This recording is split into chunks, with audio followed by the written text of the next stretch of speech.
Petit, seuls les livres permettaient de s'évader. Avec Jules Verne, j'ai pu rêver, voyager, sous la terre, sous la mer, autour de la terre. J'en rêve encore.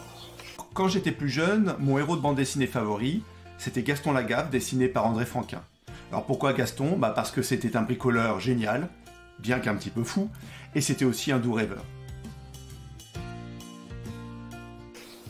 Crématogaster scutellaris est l'une des premières fourmis que j'ai étudiées. Elles sont tout autour, il y en a partout. Elles sont mignonnes pour les photos. L'espèce de fourmi qui me fascine le plus, c'est la Lasius niger. De son petit nom vernaculaire, fourmi noire des jardins.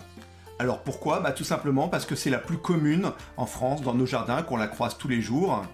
Et très souvent, on regarde pas ce qu'on a juste sous le nez.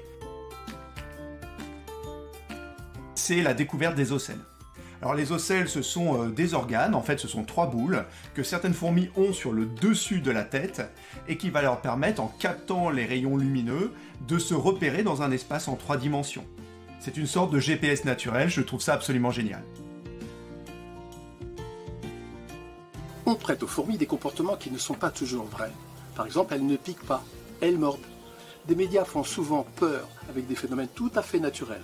Tout au long des réponses que Claude apporte aux 60 questions qui sont posées dans le livre, on va découvrir que les fourmis sont extrêmement diverses, que ce soit en taille, que ce soit en forme, en mode d'organisation sociale.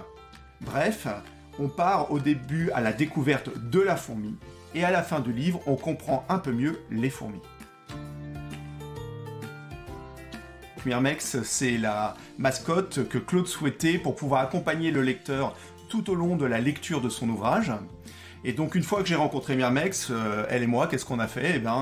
On est allé se mettre au service des différents textes de Claude, en apportant un angle d'approche parfois un petit peu rigolo, et puis en réfléchissant beaucoup à la didactique des expériences, pour pouvoir aider le lecteur à s'approprier les notions et à réaliser les expériences du livre.